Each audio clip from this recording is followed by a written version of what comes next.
আসসালামু আলাইকুম everyone, welcome back to my daily blog. আমি আছি এখন কাতারের দোহা শহরে, যেটাকে কাতারের রাজধানী বলা হয়। আমি যদি এখান থেকে আপনাদেরকে একটু নিচের দৃশ্যটা দেখানোর চেষ্টা করি, চতুর্দিকে শুধু কার আর কার, এত পরিমাণে কার যে আমাদের ওইদিকে সাইকেলও এত পরিমাণ নেই।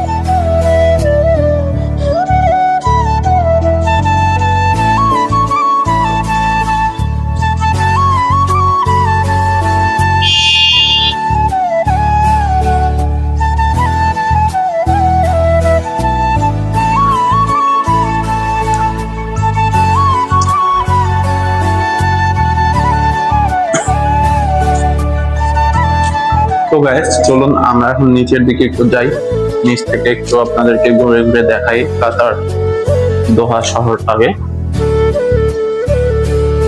আমরা এতক্ষণ যে বিল্ডিংটা থেকে ভিডিও করছিলাম, এই যে এটা হচ্ছে সেই বিল্ডিং। এই বিল্ডিং এর টপ ফ্লোর থেকে এতক্ষণ আপনাদেরকে ভিডিও করে দেখাচ্ছিলাম। আর এখানকার কারগুলো একটু দেখেন, চতুর্দিকে শুধু কার আর কার। ওইদিকে আমাদের মার্কেট আছে, আমরা যদি বাজার টাজার করতে যাই তাহলে ওইদিকের মার্কেটে আমরা সব বাজার করি, করার পর আবার রুমে চলে আসি। আজকে হচ্ছে শুক্রবার, তো নামাজ পড়তে যাব মসজিদে। এখানে আমাকে যে নিয়ে এসেছে সে বলছিল যে 10:30টার সময় নাকি মসজিদে যাওয়া লাগবে, না হলে আমি জামাতে পাবো না। এই যে মসজিদ দেখতে পাচ্ছেন কাতারে। চলুন মসজিদে যাওয়া যাক। আলহামদুলিল্লাহ, খুব সুন্দরভাবে আমাদের জুম্মার নামাজ শেষ হলো।